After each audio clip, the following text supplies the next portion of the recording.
The Michael Hatfield RE/MAX team presents Real Estate and More. Bay Area real estate is different than in all of America. And why? What's up with home buyers? What's on sellers' minds? How is the market? And much, much more. Now, here's your host, Michael Hatfield. Welcome to the Real Estate and More show. We are definitely about the more in our show's title today. It falls from your tree or it doesn't. I awoke at 4 a.m. this morning feeling a little bit like the Grinch, maybe just a little bit cranky. I didn't particularly feel badly, but more just like pulling the blanket back over my head and murmuring, humbug. The problem is that it is not a proper attitude for a realtor like myself to possess. I have property to show, greetings to drop off, appointments to go to, and research to do. But then it hit me. This incredibly powerful but yet very old concept. Even before coffee time this morning, I began to ponder a valuable thought recalled from this week's guests and friends who reminded me of this very concept. It was then I knew that even before my feet hit the floor this morning, I would be practicing saying the words, "This is the most wonderful day that has been given to me. I will be thankful for it and do whatever good things I can do for others this day." After all, until a person learns to be grateful for what they have, they cannot receive the wonderful things they would like in life. Let's take on this topic this morning and take a moment to carefully listen to some very smart people who have good to say on this very topic. This is our holiday Christmas show. You are welcome here, and thank you for listening. I said just the other day to well-known radio personality Pat Vitucci, with all of the heartache in the world today, what can one do to keep a smile on his face? And ask him for his thoughts. What does the word gratitude mean to Pat? Well, I'll tell you what, we are blessed in so many ways. First of all, just being in this country, when you look around the world and you just see all the anger and hate that and just mean things going on. And we look down the street and we see a peaceful, quiet, tree-lined street. I mean, how much more grateful can we be? We've lived life for a couple years now, Michael, and we know good times and we know bad times, and our bad times are not nearly as bad as some of the things we've seen that some folks are unfortunately in the middle of. And so we've got so much gratitude towards just living in this area of the planet. And I think God's blessed both of us, and I'm sure a lot of your listeners, Michael, feel the same way. Oh, I have to agree with you. Now, you're a very positive kind of guy, and even when things are kind of not so great, you always take the positive side of things. And I think that's been a very good reason to have the success that you do. I think it's one of the driving forces. What can you describe as a life-changing event, or was it one of those things where you're in the tank and just kind of learning it over time?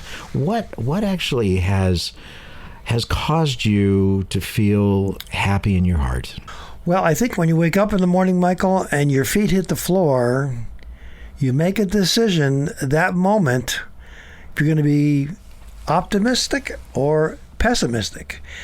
And I guess one of the life-changing events for me, sadly, I lost two sisters to cancer at a very young age. One was 44 years old and one was 51 years old. They were happily married, each had one child. And my mom, who just died a couple years ago, really taught me a lesson, and it was such an epiphany for me. And she said, this is God's wish.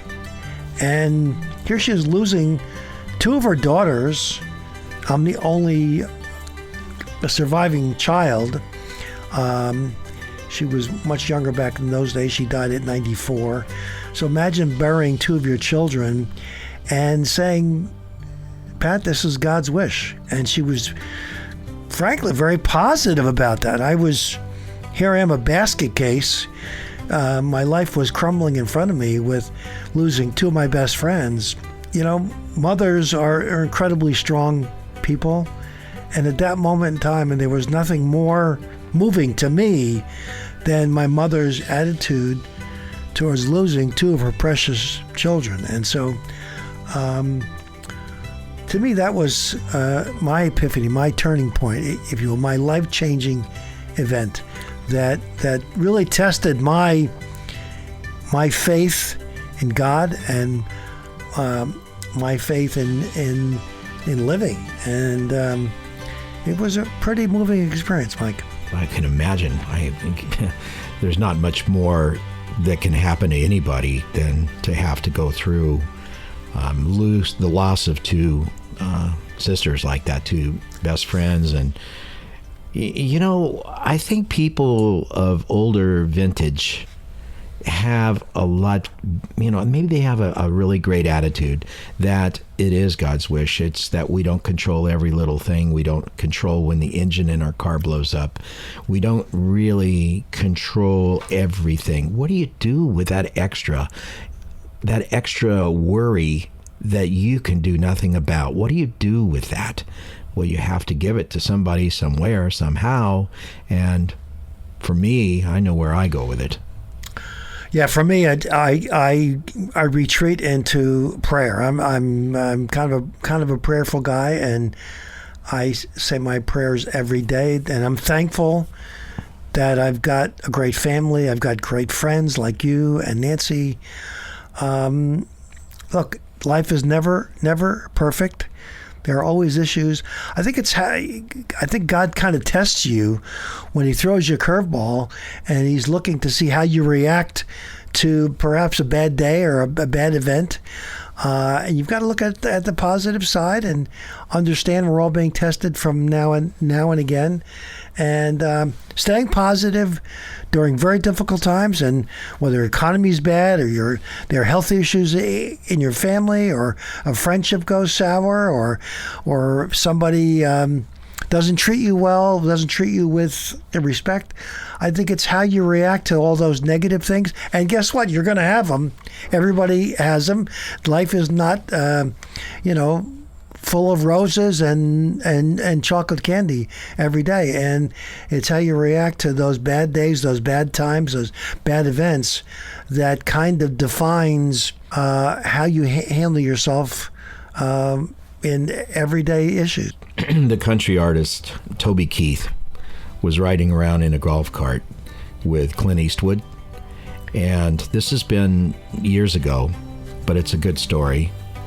And he said to Clint Eastwood, he says, "Clint, how do you stay so vital and healthy at, more of advanced age than most people? How do you keep doing it?" He was actually making a movie at the time. And apparently Mr. Eastwood said, "I refuse to let the old man in. I don't let the old man in." And so fast forward to a few years back, Toby Keith gets ill, very seriously ill, terminally ill. And he sits down and he writes a song called "Don't Let the Old Man In." And he is, despite his illness, he is very positive. He's came out and has performed it, and it's went to the top of the charts and has made a mark. So perhaps people should take that viewpoint, be grateful for what we have, and don't let the old man in. Yeah, it's pretty interesting story. And here he is, 95 plus, and recently producing movies. And we get a lot of nasty stuff in this world, and you've got to put your shield on and grease your back and let it all slide off, because no one is insulated from some bad stuff. We're all going to go through it. We'll have our time in the barrel, and how you come out of it, I think, is a real testament to God's blessing. Is there some person in your life other than God whom you would credit your positive, grateful, and thankful attitude to? I'll tell you what, my wife has taught me to be even grateful and appreciative and we all get hung up and lost in the shiny objects that we get distracted with. But she has a way of centering me back, and I'm grateful for her vision and for her testament to just staying positive and not being critical. She's got a great attitude, and she's taught me patience.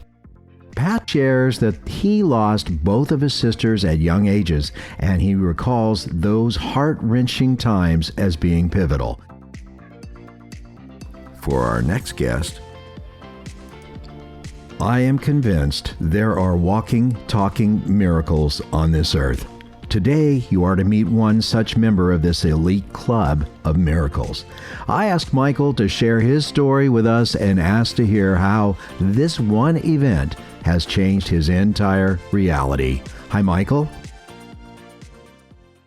What does the word gratitude mean to you, and are you a thankful person by nature? Gratitude for me is being conscious of blessings, gifts, or desirable things and events in our life that weren't necessarily earned. Are you able to describe a life-changing event or some other person's act of kindness towards you that has warmed your heart or made you feel grateful, perhaps even changed your outlook on life?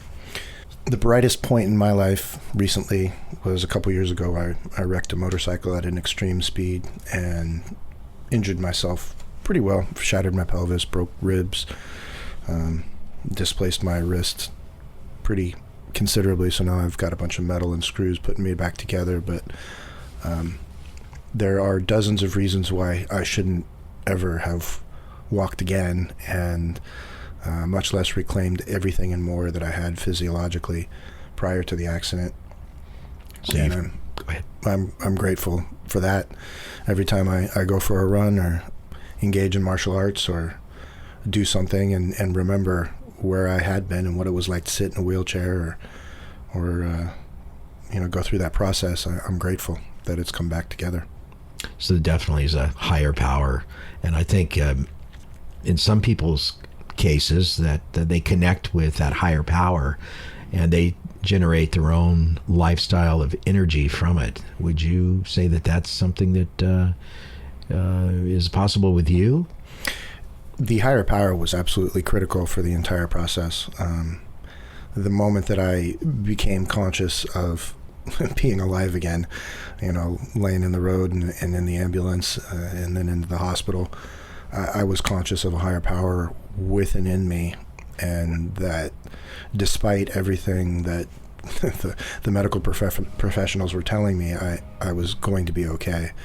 And it was a surreal experience, and again, it's something that I'm extremely grateful for, because it solidified a faith that I already had in a way that you can't. It's just something you can't get in any rational way. I was left out between the exit to 2 of the Caldecott tunnels with cars whizzing by me at high speeds in the dark, and I wasn't hit again by someone else after sustaining the actual accident. And it would seem to me that you're an actual example of what a miracle can be. Is that right? Oh, certainly, yeah. Again, there are dozens of reasons why I should no longer be in this world, much less fully functional. What do you do to perpetuate that with other people? Because what you discuss is something that is very useful for the lives of other people and very helpful for the lives of other people. What do you personally do to say, hey, I'm grateful? How do you do that?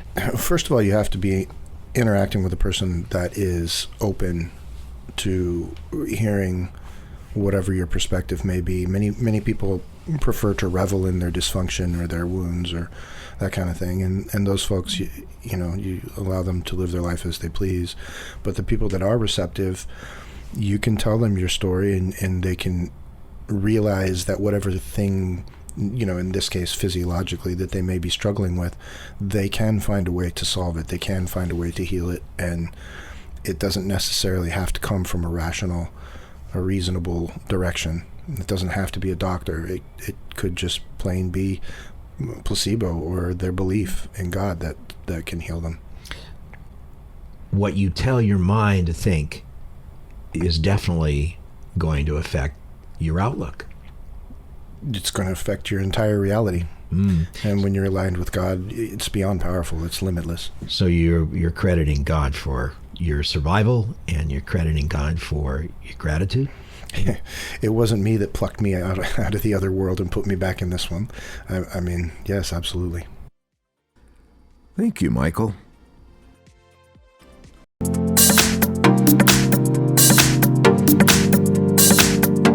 We're going to take a short break. We'll be right back. Welcome to the Real Estate Minute with RE/MAX expert Michael Hatfield. Michael, what traits should we look for in selecting an agent? Look for a deal maker with a positive attitude who will work tirelessly for you. An agent who is adept in multiple offer situations, drafting contracts, marketing and advertising a client's home, is familiar with multiple cultures, experienced in mortgage financing, inspections, and escrow, is a huge asset to his client. What can you do as a plus for clients? Your agent is your eyes and your ears, one who works behind the scenes on your behalf. A great attitude, working well with others, and keeping clients' priorities number one is a given for us. Call 925-322-7775 now to schedule an appointment or complimentary home analysis. For excellence in real estate, call the Michael Hatfield RE/MAX team at 925-322-7775 or go to michaelhatfieldhomes.com. Well, we were in the market to buy a house in Pleasanton for a very long time. So we saw this beautiful house. We walk in, we see Michael and Nancy. We just absolutely loved this house. Michael brought in a wealth of knowledge and experience to the whole home buying process. He was very professional, and both Michael and Nancy went way above and beyond to help us and to help us achieve the house of our dreams. Now, back to our show. Fellow Nevada colleague Erin opens up about her journey to what matters in life. Hi, Michael. Thank you for having me. Gratitude to me means being appreciative for the people and the opportunities that I've been given, that have been put in my life and that I've been given. Has there been any single event that has really opened your eyes, or do you feel like you're that person that's taken experiences from around you and it's developed? Or how did you get here to where you wake up in the morning and say, it's going to be a wonderful day? It isn't going to be a bad day. It's going to be a wonderful day, and I'm going to do what I can for others to make it just as wonderful. How did you get there? I think initially, I think it was just something that came naturally to me. And then I was given an opportunity to do a leadership class last year with the state of Nevada. And I was kind of pushed into doing it. And it really changed my perspective on giving and not expecting anything back in return in regards to, being a leader. And a lot of our leaders give, and they do it to lift people up and not to expect anything back. And it's definitely an event in my life that changed my perspective and made me a lot more thankful for the everyday things. I started a gratitude journal, and at first it was a little challenging. You're like, okay, what am I grateful for? And then you realize there's so much more to be grateful for. I had a young man in here just earlier, and I asked him what it meant to him. And he says he feels grateful for God. And this came as a result of a life-changing event where he hit the back of an SUV on a motorcycle at 85 miles an hour and lived to tell about it. He was one of those little miracles, and he realized from there he had to draw some gratitude and look for all the things that he does have instead of the things that he doesn't have, because there's a lot of things we don't have. We don't have Elon Musk, we don't have his fortune, we don't have all of this other, but we do have health, And we do have a lot to wake up to and say, how wonderful can that be?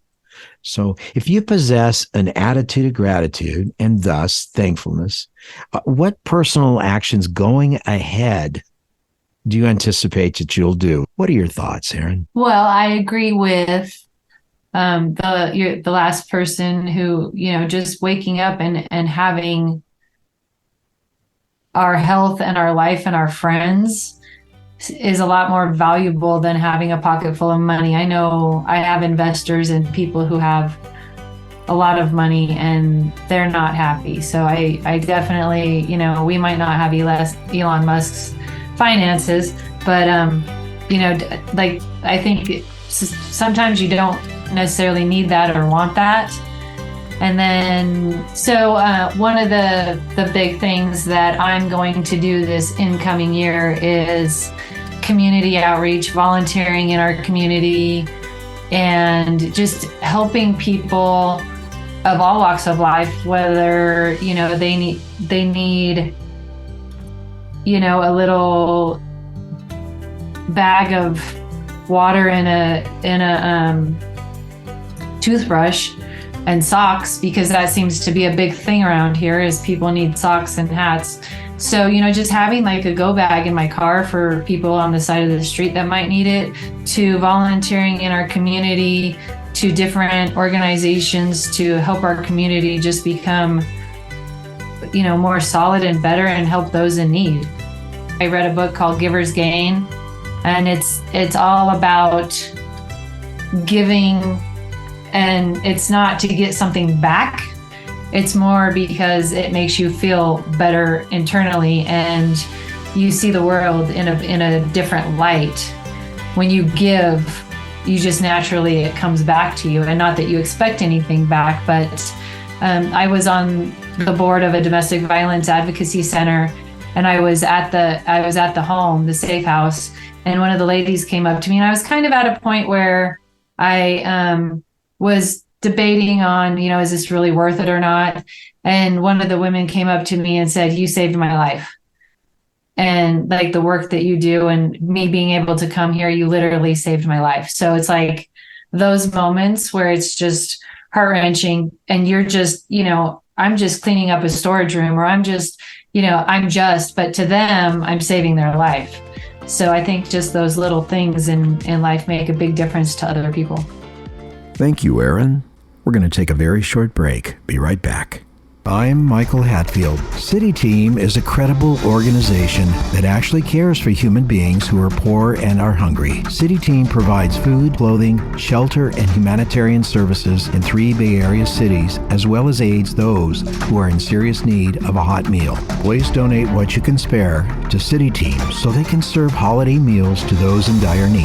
They're able to serve a meal for just $2.49. Yes, just $2.49, less than a cup of coffee. Help sustain another human being by gifting to City Team. Any amount helps, and between now and December 31st, any donation you make will be matched by a fellow generous donor. Go to cityteam.org/Christmas to help with your important gift. We can make a difference. Go to cityteam.org/Christmas. That's cityteam.org/Christmas. This is an unpaid endorsement by the Michael Hatfield family for another human being in need. And now, back to our show. How actually do people become really nice people with a warm, heartwarming grace towards others? I have Ladd and Lene to share their thoughts. Gratitude, what does it mean? Well, I'll tell you what, I gave this a little bit of thought when you and I chatted last time. And, it's taking a moment to reflect on how lucky or blessed you are when something good happens, large or small, to appreciate how or why it happened that way too. Absolutely. So it's like an event maybe occurred in your life, or was it just a mental process that you came to? What do you think? Everything happens. I feel everything happens for a reason. Whether it's promoted by myself or by my doings or Lene's doings or just by nature of people, I think it's just the way it should be. Everybody should be helping each other helpful in one way, or love the other person, as much as you can. Yeah. Sometimes I think setting that attitude requires practice. One of our guests that was just on the show said that every morning you have to get up and say, I am grateful for what I have, not for what I don't have. So if you possess an attitude of gratitude every day, you wake up and say, I feel a little, nope, I'm not going to feel that way. I'm going to feel great. And I feel pretty good today. You change that whole attitude. Well, one thing I've found out is there's always people that wake up on, say, the sunnier side of bed. And, I always take each day, if the sun's going to shine, it's a good day. And, that really sets the motion for me to walk through the day, making the best of everything I can make. I believe that when you're kind to someone else and you give in a nice way, that it does tend to comes back through the ionosphere or whatever that we live in, and it helps practice that attitude of gratitude. Thank you, Ladd and Lene. To add a little bit more to our topic of gratitude and what it means to you, we have a very special lady in studio. Her name is Amy. And so let me say, Amy, what does the word gratitude mean to you? Well, I think when I lay down at night, the first thing I do is I say, thank you, God, for this day, and thank you for everything that you've given me. And sometimes that day has been awful. And then I say, and today was a doozy. But thank you for helping me work through it. Thank you for the fact that after all is said and done, I lay my head down in this bed, with these people in my home, surrounded by so much love, surrounded by, grace and mercy, and honestly, so many blessings as I look back at my life. And so I think that truly is, when I think of gratefulness, it's just that simple task of sitting still long enough to let all the noise go and to really focus on truly what matters the most. And then the next day, want to get up and give that back to somebody else and make sure that you continue to bless other people's lives, because I truly am, so blessed in so many ways. All right, so you're by nature a thankful person, or was there an event that actually changed your way of thinking? I would say, but I grew up the oldest of 6 kids. So family was always extremely important to us. And that's just kind of how we lived. We didn't live a very extravagant life. We didn't have a lot, but we didn't really long for anything either. So there was a balance to all that. And I think that's just my mom's way. That's my family's way of, no matter what we had or didn't have, we just woke up knowing, or we just lived our lives knowing that we needed to be thankful for what we had. Because yes, others had more, but so many people didn't have what we have. And my mom's that kind that was always like, well, if we have this, we're giving away this part of it because we don't really need all of this. And so I think just growing up focus, and obviously I can't deny that a lot of that was faith-based. When you grow up in the church, when you grow up, with a Christianity philosophy and background, and you truly watch that be lived out, that you adopt that. For the most part, or I adopted that, I should say. And so there wasn't necessarily one life-changing event that led to that. I mean, certainly there's been events where I can describe to you where people have been just so kind and so generous to me personally that would get me to a point where I thought, wow, this has really been life-changing. I think my grandmother, who was probably the simplest person I watched live, when I was 24, I told her, Grandma, I want to buy a house. And she goes, okay. So she helped me buy a house at 24. Friends were living with me, and I look back, I go, gosh, at the time I didn't really know, and I didn't know, but my grandma loved me enough, trusted me enough, wanted to see me be successful. But there wasn't like that tragic, unfortunate day that I had to really change direction. Thank you, Amy. You've been listening to the Real Estate and More show, and we've been talking about the concept of life-changing gratitude. Gratitude for what you have, what it means to us in our lives, and how we can use it to help others. Please remember to go to our new YouTube handle, My Real Talk Show. That's My Real Talk Show at youtube.com, and touch that subscribe button. You can also find past aired shows at our handle, My Real Talk Show, on youtube.com.